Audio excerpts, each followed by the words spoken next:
Hello students, I am Anjum Rahin. Welcome back to your beautiful YouTube channel S Anjum Classes.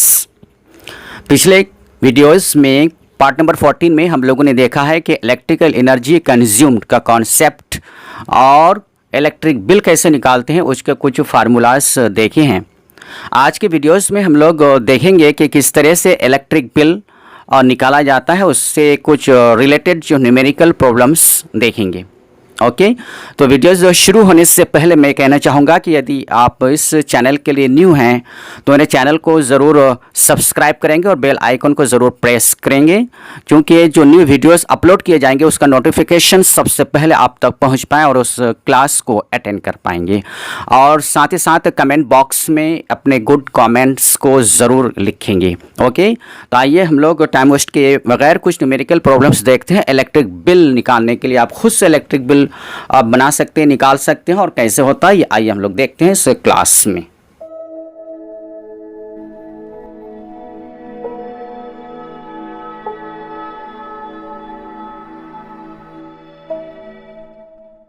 Questions को हम लोग देखते हैं। Question कह रहा है कि a bulb is rated 220 volt and 100 watts. एक बल्ब है जिसमें पावर रेटिंग किया हुआ है 220 volt 100 watts. Okay 5 such bulbs burn for 4 hours. और उस तरह के 5 बल्ब्स हैं जो 4 आवर्स करके जलता है, यानी कि उसको हम ऑपरेट करते हैं। What is the electrical energy consumed. Electrical energy कितना कंज्यूम्ड हुआ उस बल्ब के ज़रिया, उससे पूछा जा रहा है। और साथ ही साथ calculate the cost if the rate is 5.26 rupees per unit. और साथ ही साथ पूछते हैं कि यदि एक यूनिट का जो कॉस्ट है इलेक्ट्रिकल एनर्जी का 5.26 रुपीज़ है, यानी कि 5 रुपये 26 पैसे हैं, तो उसमें कितना कॉस्ट हमें पे करना पड़ता है या कितना कॉस्ट है उसको निकालना पड़ेगा। ओके तो इस प्रॉब्लम्स में देखते हैं कि सबसे पहले क्या कह रहा है। प्रॉब्लम्स में एक बल्ब है और वह बल्ब में पावर रेटिंग किया हुआ है 220 वोल्ट 100 वाट्स, यानी कि बल्ब का जो पावर है ये पावर 100 वाट्स है P। ओके और कहते हैं कि ये 5 बल्ब्स है, उस तरह के ये बल्ब्स है 5 बल्ब्स है और 4 आवर्स करके उसको ऑपरेट करते हैं, यानी कि इसका जो टाइम है ये 4 आवर्स है, पर डे हम लोग इसको यूज़ करते हैं। तो इलेक्ट्रिकल एनर्जी कंज्यूम कितना होगा उस बल्ब के ज़रिया उसको पूछा जा रहा है, और साथ ही साथ उसका कॉस्ट कितना पे करना पड़ता है। तो आइए सबसे पहले हम लोग शुरू करते हैं कि इस क्वेश्चंस में दिया हुआ क्या क्या चीज़ है, सबसे पहले उसको लिख लेते हैं। ओके आइए क्वेश्चंस में दिया हुआ है कि power of P is equal to 100 watts, और उसके बाद time T is equal to है 4 आवर्स, और नंबर ऑफ बल्ब्स हैं 5 उस तरह के बल्ब्स हैं, और cost of electric bill per unit है 5 रुपीज़ 26 पैसे। ओके तो टोटल इलेक्ट्रिकल एनर्जी कंज्यूम्ड कितना है सबसे पहले वो क्वेश्चन में पूछा जा रहा है। तो आइए सबसे पहले देखते हैं क्वेश्चन का first part, total electrical energy consumed by 5 bulbs. Okay तो उसका हम लोग के पास एक फार्मूला है जो शॉर्टकट ट्रिक्स में बताया जा चुका है, आइए उसको देखते हैं हम लोग। Next total energy consumed by 5 bulbs, और इसका हम लोग के पास फार्मूला है पावर इन वाट्स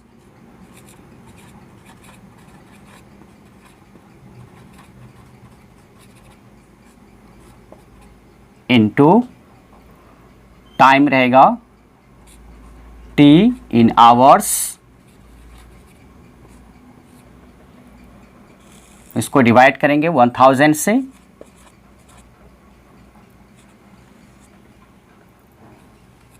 और इसको n से मल्टीप्लाई किए थे। n हो गया नंबर ऑफ इलेक्ट्रिकल डिवाइसेस और नंबर ऑफ इलेक्ट्रिकल अप्लायंसेस, और यहाँ पर हो जाएगा number of bulbs.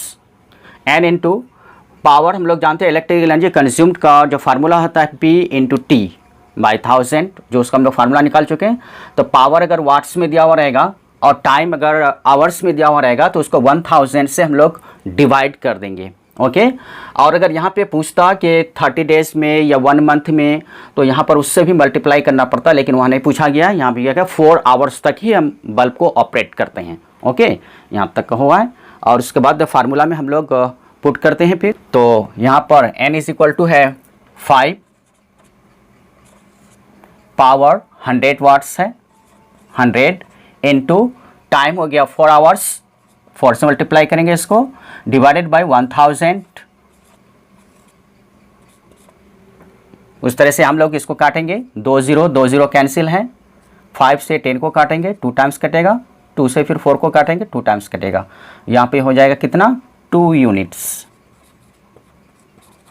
First part का आंसर निकल चुका है, 2 यूनिट्स है। और हम लोग सेकेंड पार्ट में करेंगे कि 1 यूनिट का जो कॉस्ट पड़ता है 5.26 रुपीज़, तो उस तरह से 2 यूनिट्स का कितना पड़ेगा उसको हम मल्टीप्लाई कर देंगे। ओके, तो आइए सेकेंड पार्ट का क्वेश्चन का आंसर देखते हैं।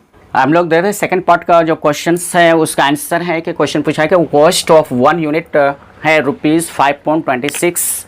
तो उस तरह से कॉस्ट ऑफ 2 यूनिट्स जो हम लोग को कैलकुलेशन करने निकला है कि 2 यूनिट्स इलेक्ट्रिकल एनर्जी कंज्यूम्ड होता है 5 बल्ब्स के ज़रिया, तो उसमें हो जाएगा 2 यूनिट्स का कॉस्ट 2 से मल्टीप्लाई करेंगे 5.26 को, तो उस तरह जाएगा 10 रुपीज़ 52 पैसेस।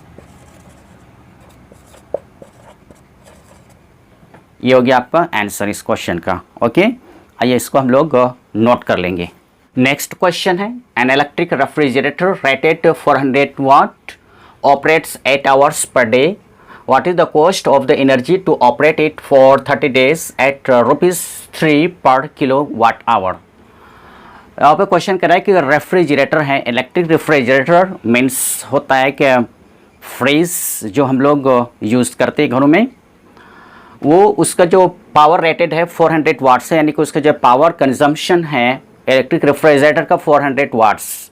ओके, मीन्स के 1 सेकेंड में 400 जूल्स इलेक्ट्रिकल एनर्जी को कंज्यूम करता है, तो उसका रेट 400 वाट हुआ। 8 आवर्स पर डे उसको ऑपरेट करते हैं, तो कहते हैं उसका कितना कॉस्ट पे करना पड़ेगा, इलेक्ट्रिकल एनर्जी जो कंज्यूम होता है उस रेफ्रिजरेटर के जरिए, अगर 1 यूनिट का कॉस्ट पड़ता है 3 रुपीज़। ओके, तो सबसे पहले हम लोग इस क्वेश्चन में क्या क्या दिया हुआ है उसको हम लोग देखेंगे। यहाँ पे देखते हैं कि ये पावर दिया हुआ है, पी दिया हुआ है, और टाइम दिया हुआ है कि ये 8 आवर्स पर डे हम लोग इसको यूज़ करते हैं, और कितने दिन तक यूज़ करेंगे 30 डेज तक। 30 डेज तक इसको हम लोग यूज़ करेंगे, यानी 1 महीना के बाद इलेक्ट्रिक बिल कितना पे करना पड़ेगा और कितना इलेक्ट्रिकल एनर्जी कंज्यूम होता है उससे पूछा जा रहा है। 1 यूनिट का कॉस्ट पड़ता है 3 रुपीज़, ये दिया हुआ है। ओके, तो आइए हम लोग कुछ क्वेश्चंस को पहले नोट करते हैं क्या दिया हुआ है, और उसको हम लोग शॉर्टकट ट्रिक्स से उसको सॉल्व करेंगे। ये मेरा फार्मूला था, total electrical energy consumed by the refrigerator और electrical devices n into power in watts में दिया हुआ है, टाइम इन आवर्स में अगर रहेगा तो उसको 1000 से डिवाइड कर देंगे, और साथ ही साथ उसको नंबर ऑफ डेज से मल्टीप्लाई करेंगे।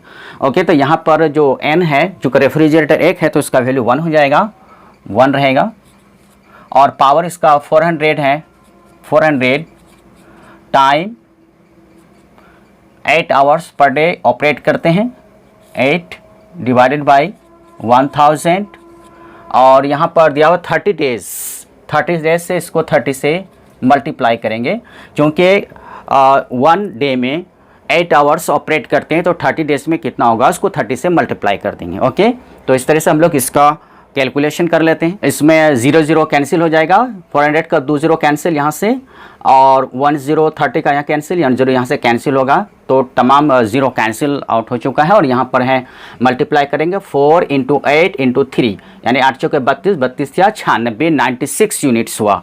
और हम लोग जानते हैं कि 1 यूनिट का कॉस्ट पड़ता है 3 रुपीज़, तो इस तरह से 96 यूनिट का कितना कॉस्ट पड़ेगा उसको हम लोग मल्टीप्लाई करके निकाल सकते हैं। तो आइए देखते हैं इसका क्वेश्चन का। तो यहाँ पर 96 यूनिट्स या 96 किलो वाट आवर, क्योंकि हम लोग जानते हैं 1 kilo watt hour is equal to होता है 1 यूनिट, तो इस तरह से 96 यूनिट हुआ या 96 किलो वाट आवर। तो देखते हैं cost of 1 kilo watt hour का होता है ₹3, इस तरह से cost of 96 kilo watt hour का हो जाएगा ₹3 इंटू 96, तो इसको मल्टीप्लाई करेंगे, 6 18, 1 9 27 1 28, यानी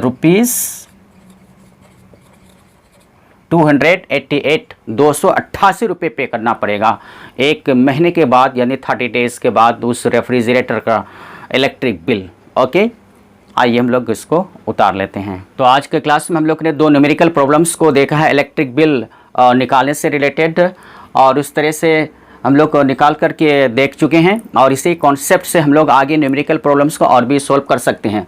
साथ ही साथ अगर MCQ टाइप क्वेश्चंस में अगर ये पूछा जाएगा तो हमें इतनी सारी चीज़ों को लिखने की ज़रूरत नहीं पड़ेगी, सिर्फ हमें जहन देना पड़ेगा, उसमें ख्याल रखना पड़ेगा कि जो इलेक्ट्रिकल एनर्जी कंज्यूम्ड है या यूनिट निकालने के लिए है तो इसमें पावर इन वाट्स में टाइम इन आवर्स रहेगा। हमने इस तरह से निकालने के P × T/1000, ठीक है। और अगर नंबर ऑफ डिवाइसेस होगा तो N से मल्टीप्लाई करेंगे, नंबर ऑफ डेज होगा तो D से मल्टीप्लाई करेंगे। इस तरह से हम लोग उसको मल्टीप्लाई करके आसानी के साथ 10 to 15 मिनट्स में निकाल सकते हैं, जो आपको शॉर्ट वीडियोस में वो ट्रिक्स के ज़रिए सॉल्व करके दिखाएंगे। ओके, तो आज तक यहाँ तक रखते हैं और यहाँ को उतार लेंगे सारी चीज़ों को। अगले क्लास में जो अगले वीडियोस होंगे हीटिंग इफेक्ट ऑफ करंट, जो कुछ जो थोड़ा सा रह गया NCERT का, उसको हम लोग पूरा करेंगे। उसके बाद NCERT के तमाम क्वेश्चंस को सॉल्व करेंगे। ओके।